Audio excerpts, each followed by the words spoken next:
Hello you beautiful creatures, welcome back. My name is Lou, or Lucifer, as my friends like to call me. By my friends I mean my Instagram account. Again, I really hope that never gets old because I'm going to keep on saying it until it ends up on a t-shirt.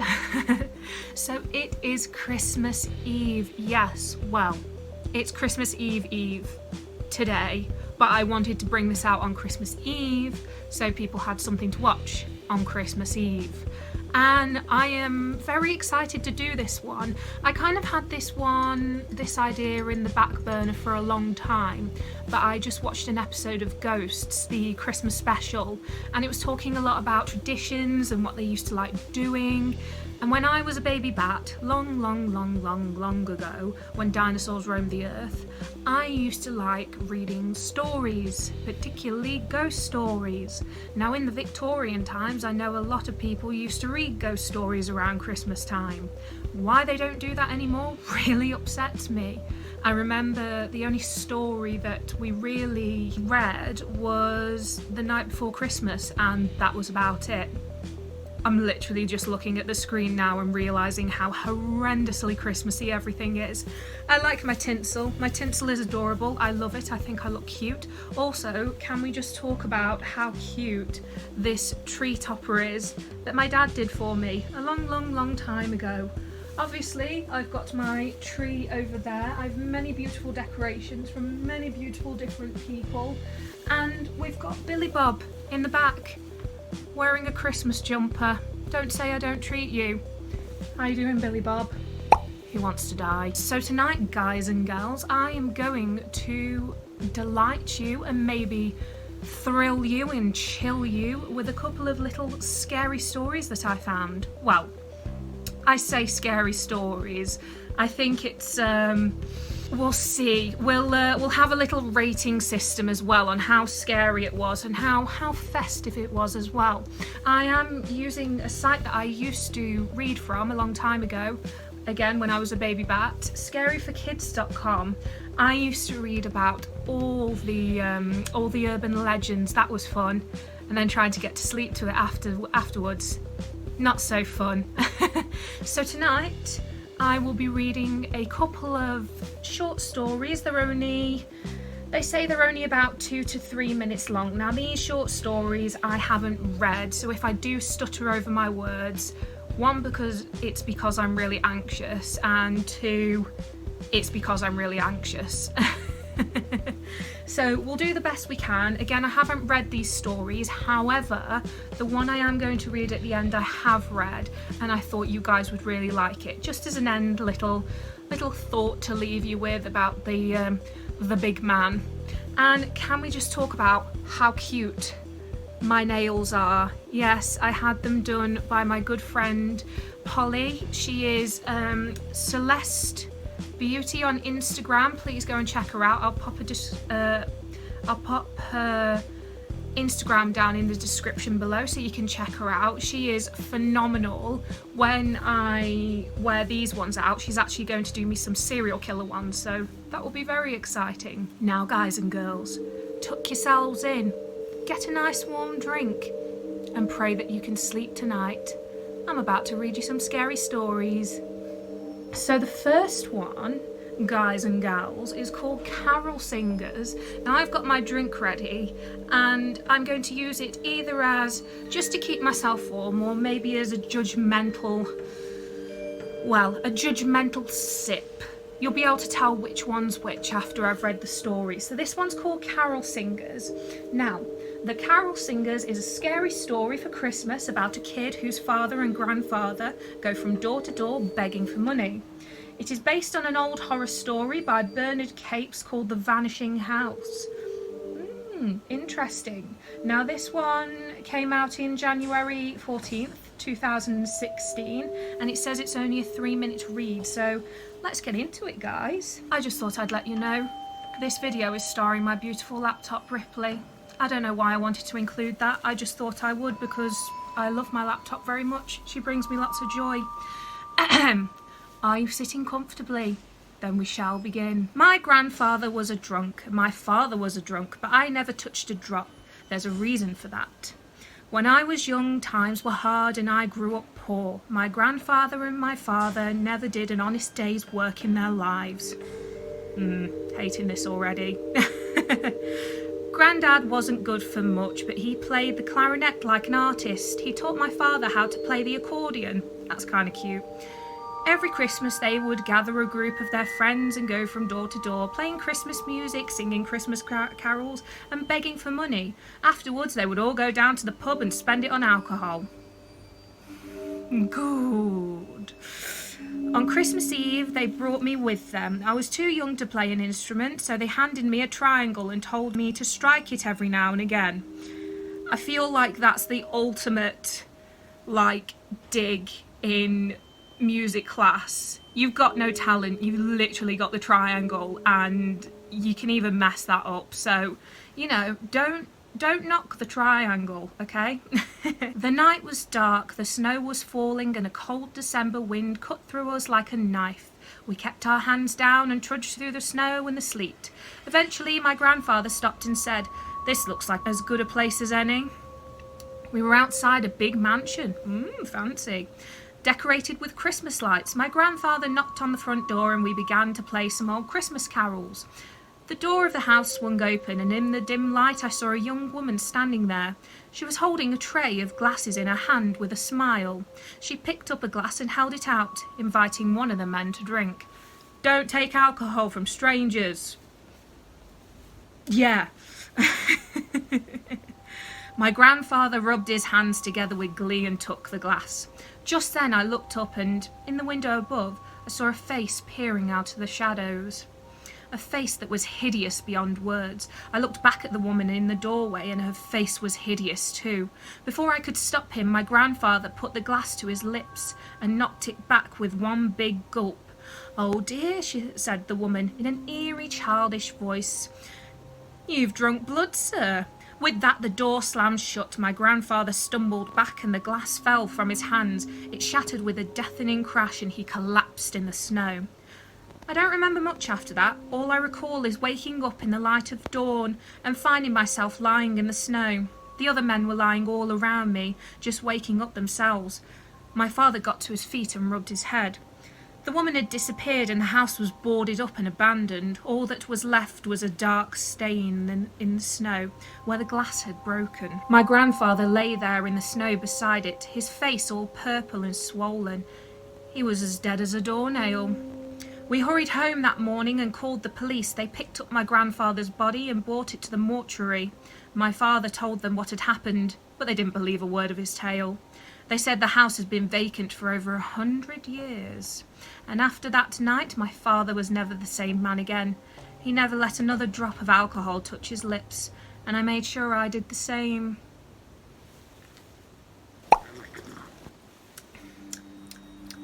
Now, I liked it. I liked it very much. It was cute and quirky. It escalated so quickly, don't you think? Just from, right, I'm going to sing a carol. Oh my God, the devil is in the window. Oh my God, I'm drinking blood and now he's dead. It just escalated so quickly, and I loved that about it. I really did. That was kind of a little warm-up act, wasn't it? A little tipple. Not very scary, but you know, we're just here to have a good time, aren't we? You might want to add some mulled wine to that warm drink of yours, kids. I think we're in for a long one. So this story is called Purple Fingernails. Now, Purple Fingernails is a scary Christmas story for kids about a young girl who receives an evil doll as a present. Well, we know how this one's going to end, don't we? I wonder if they're any relation to Charles Lee Ray. Oh, that's very short. That is very short. It's this big. This big. This video is going to be very short. I'm very sorry about that. But we're having fun anyway, like I said. I digress. So, Purple Fingernails. There once was a little girl who had a large collection of dolls. One Christmas, she saw a doll in the window of a department store that she absolutely had to have. It had long, flowing blonde hair and a lovely blue dress. Cute. But the thing that impressed her the most about the doll was that it had a lovely, bold purple fingernails. Now, I'm going to stop right there. To be fair, if I see a doll or a Monster High doll specifically that's got an on fleek nail varnish on, you know what I mean? The kid's got her priorities straight, so I can't even be upset with her about that. Let's continue. When Christmas morning came, she was delighted to find the doll with the purple fingernails lying under the Christmas tree. She played with it all day, and when she went to sleep, she put it on the table at her bedside. Don't do that. Just put it in the bin. Literally, put it in the bin, set it on fire, and then scatter the ashes around some sea, ocean that's got a very deep water line. I knew where I was going with that, but it didn't end the way I wanted it to. This is how this channel works. That night, the little girl was awakened by strange noises. It was still dark outside. She looked over for her doll, but it was nowhere to be found. The girl, puzzled, got out of bed and walked into the hallway. The door to her parents' room was ajar. Oh God. And she pushed it open softly and looked in. Her parents appeared to be sleeping soundly, so she went back to bed. In the morning, she saw the doll with the purple fingernails was sitting on the table by her bed, exactly where she had left it. She assumed that she had just been having a bad dream. But when she went into her parents' room that morning, she found them both lying dead in a pool of blood. There were 2 purple doll fingernails stabbed into their hearts.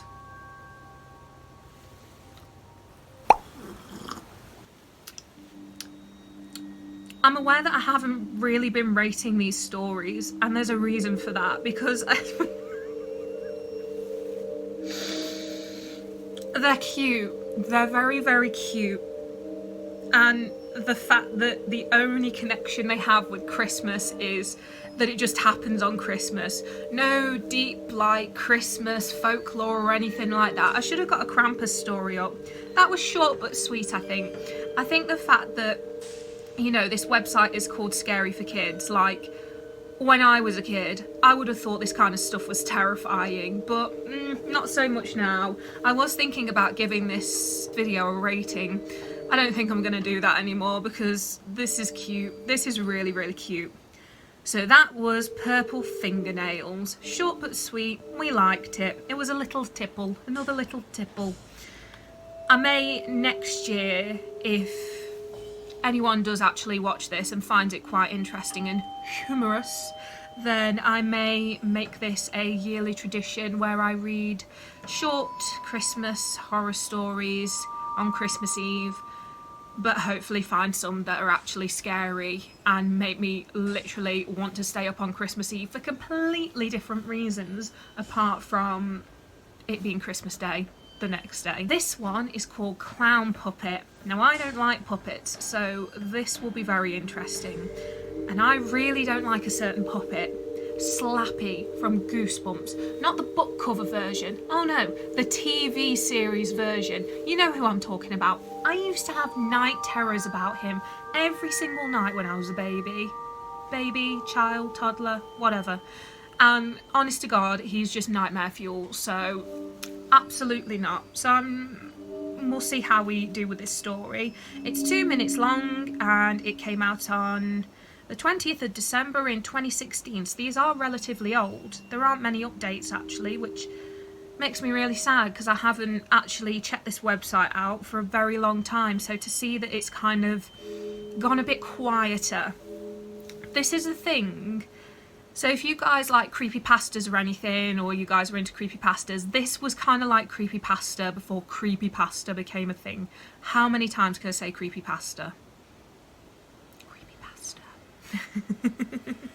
I digress. So, The Clown Puppet is a scary story about 3 sisters who ask their parents for Christmas presents. Now, this should take me 2 minutes to read. We shall see. There was a married couple who had 3 daughters. The oldest was 15, the middle one was 12, and the youngest was 7 years old. For Christmas, the oldest daughter asked for a laptop. Hey! The middle daughter asked for an iPad, and the youngest daughter asked for a small doll, which is a lot more doable. Keep the younger kid Forget about the other two, they asked for too much. On Christmas Day, they all unwrapped their presents beneath the Christmas tree. The oldest and the middle daughter received what they had asked for, but the youngest daughter was surprised to receive a clown puppet. Oh, the parents messed up. Literally one of the cheapest presents they could get, and they just get a doll, man. Literally go to Pound World, go down the kids section, just get a doll. You didn't have to go above and beyond and get a clown puppet, did you? No one asked you for that, but here we are. However, the clown puppet was so cute that she decided to keep it. Why? 2 days later, the youngest girl disappeared. Shock horror. Oh. That was a judgmental sip. We all knew it was coming. Oh. The next Christmas, oh my god, they weren't even phased. The next Christmas, the oldest daughter asked for an iPad and the middle daughter asked for a clown puppet in memory of her little sister. 2 days later, the middle daughter disappeared.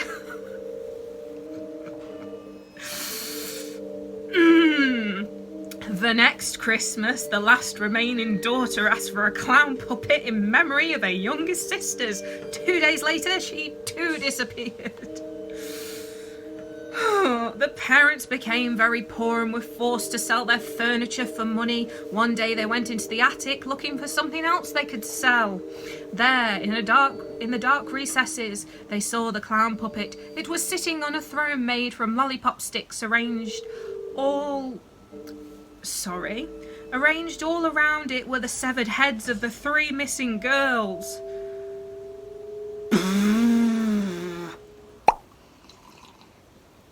That was a long one.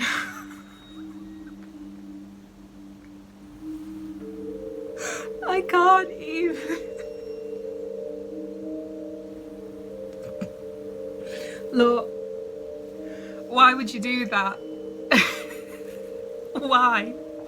I don't know. What do I know? I'm just reading these. I'm having the best time. You guys are probably hating this right now, but my god, I am having the best time. I don't even need any mulled wine for this. I've got these stories. Right, so we are going to finish off on the one that I did read, and it's called Christmas Tree Decorations, and I just love how twisted it is. Christmas Tree Decorations is a spooky story about a girl who is home alone on Christmas Eve and has a nasty encounter with a man claiming to be Santa Claus. Now, when I first read that, I was like, okay, sure, good. But then I read the end and I was like, this is the pinnacle of what I wanted. It's 6 minutes long and it came out December 24th in 2012, so this is an oldie. This is a golden oldie and we are going to love it. You're going to love it, guys. I really loved it. There are a few things I can't really say because it is based in France for some reason, and some of the names of the monuments I absolutely butcher. Just know when we get to the point where this little girl's looking out her window, she can see practically every tourist attraction, okay? So there, that's all you need to know. It was Christmas Eve and an 11-year-old French girl named Juliette was decorating the Christmas tree. Her mother was working as a nurse at the local hospital and the two of them lived alone in a small apartment in the suburbs of Paris. To be fair, I have been to France and some of the apartments do look a little bit sad, but some of the historic ones, very good. Very, very good. So, depends where she lives. Late that evening, Juliette's mother called to say she would not be home until late that night. Juliette continued to decorate the tree with all the lovely things her mother had bought at the shop. Aww. She draped some multicoloured Christmas lights around the tree and hung beautiful ornaments on the branches. After placing the angel at the top of the tree, she finally finished decorating and sat down to relax and watch TV. Even though she was all alone in the 6th floor apartment, Juliette felt safe as she gazed out across the lights of the Parisian skyline. From her window, she could see the Eiffel Tower and the other monuments. I'm so sorry, I just don't want to butcher them. Most of the other tenants in the building had gone home to spend Christmas Eve with their relatives in the countryside. To be fair, the countrysides in France are one of a kind, so I can understand that. The apartment building was almost deserted. Juliet was growing bored, waiting for her mother to return. Suddenly, she thought she heard a scratching noise at the front door. She turned down the television and listened carefully. There was an eerie silence. Curious, she slowly approached the door and looked through the peephole. To her surprise, she saw a man standing outside, dressed in a red suit with fluffy white trim. He was large and fat, with a dirty grey beard, and wore a red hat on his head. He knocked at the door loudly. Nervous and concerned, she asked through the door, "Who's there?" "It's Santa Claus," the man replied. "Let me in. I'm cold and I'm tired and I'm hungry." Same dude, same. At this, a chill went down Juliet's spine. She was no dummy. She knew that whoever this creepy man was, he wasn't Santa Claus. "My mother isn't home right now." That is not what you say. You say that literally your mother, your brother, your second cousin twice removed, and his Uncle John, they're all at home. You don't say you're alone. As soon as I read that the first time, I was just like, girl, you're gonna die. "My mother isn't home right now," she said, her voice shaking. "Please leave." Peering through the peephole, Juliet watched as the man's eyes filled with anger, and his face twisted into a grimace of hate. He began knocking at the door even harder and rattling the doorknob. "It's Santa Claus, Juliet," he growled. "Have you laid out some milk and cookies for me, Juliet? You know how much Santa loves his milk and cookies." The young girl had a sinking feeling in the pit of her stomach. How did he know her name? Then the man began kicking and pounding at the door. She peeked out again and saw him reach into his coat pocket and pull out a switchblade.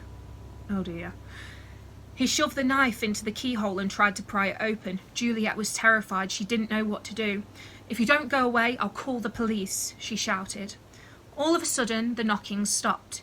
Juliet stood perfectly still, afraid to move. Minutes passed and she started to think that the man might have been scared away by her threat. She slowly approached the door and looked through the peephole to see if the man was really gone. The hallway seemed empty. Suddenly, she saw the man running down the hallway with an axe in his hand. Juliet screamed and ran into the closet in a panic. She crouched down and hid behind the coats as tears of fright rolled down her cheeks. She heard the boom, boom, boom as the man tried to crash down her front door. There was a mighty crack as the door gave way, and the man came crashing through the splintered wood. Laughing to himself, he called out, "Juliet, my pretty, where are you? Juliet, don't be afraid, we'll have ourselves some fun tonight. Where are you hiding?" The crazed intruder walked around the house, searching for the frightened girl. Juliet curled up in the closet, trembling with fear. She dreaded to think what he had planned to do with her. Suddenly, the handle of the closet moved up and down. Then the door began shaking, and she heard the man's voice laughing. "Juliet, I know you're in there," he said. "Open up for Santa. Open up before I open you up." The man swung his axe and it struck the closet door with a huge bang, tearing into the flimsy wood. Juliet screamed and began crying bitterly. She grabbed a wire coat hanger and twisted it into a point. Good on her. You know, I watch a lot of horror movies, and a lot of the times when people just sit there and do nothing, it kind of grates on your nerves. So the fact that this kid's like, okay, I got a coat hanger, I'll turn it into a lethal weapon. I can cope with Juliet. She wailed, her eyes open wide and her hands were trembling. There was another loud crash and the closet doors gave way in a hail of splinters. The horrible man tore the doors off their hinges and thrust his head in between the coats. He was laughing and drooling like a madman as his huge gnarled hands grabbed at the horrified girl. Juliet held up the pointed end of the coat hanger and bravely thrust it into the man's face. It went straight into his eye. He recoiled in pain, screaming with rage as blood flowed down his cheeks. He ripped the wire out of his eye socket and grabbed Juliet by the hair. Then he dragged her, kicking and screaming, out of the closet. The man pushed her to the ground and held her tightly by the neck, leaning over her, blood spilling out of his eye, splattering all over her face. His mouth twisted into a grotesque smile as he whispered into her ear, "Tonight you will be privileged, my lovely Juliet. I've got a list and I've checked it twice. I'm here to decide if you've been naughty or nice. You can scream and beg for your life, but naughty girls get the axe and nice girls get the knife." It was after midnight when Juliet's mother returned home. She saw the front door hacked to pieces and rushed inside to look for her daughter. Gazing around at the carnage, her eyes struggled to take it all in. Then she began screaming in absolute horror. The Christmas tree was decorated with Juliet's entrails, and her severed head was perched on the top. And that, my children, is our last scary story.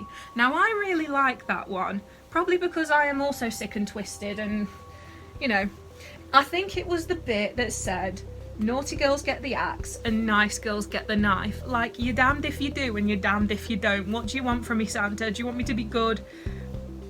It doesn't matter, because you're gonna kill me anyway. So that was my scary stories. I really hope you enjoyed that. I enjoyed it too. Even if they weren't horrendously scary, I had a really good time.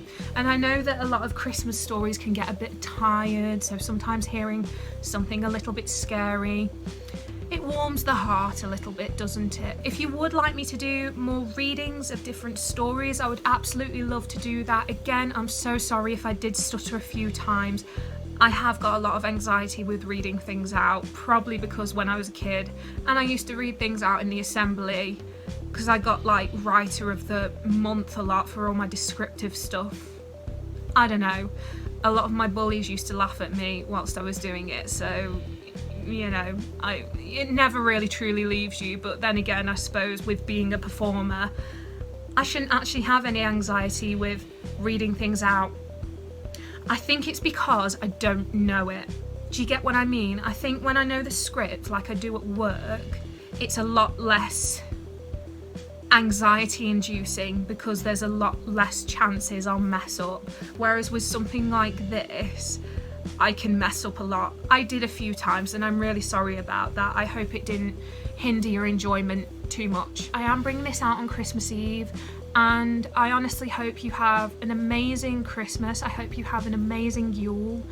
This year's been really, really hard for a lot of people. It's been hard for me, it's been hard for Gareth, it's been hard for a lot of people we know, and I'm sure it's been really hard for you guys, but the fact that you're here and you're still going means you're stronger than you think. I got a really lovely comment about what I'm doing with my channel, about all the positivity with mental health and stuff, and it really warmed my heart, and I would like to keep doing more, so maybe more of this kind of stuff, just hanging out. I know a lot of people might be alone on Christmas Eve just because of the tier system, and if I can just give you a little bit of company for, how long has this been going? Probably about 25 minutes, then, you know, I'm glad that I could be there for you. I really hope you have a lovely Christmas. I hope you have a fantastic new year. I'm sending positive vibes to all of you. Thank you everybody who's subscribed to me so far. It means the world to me. I didn't think I'd get as many followers as I did in such a short amount of time.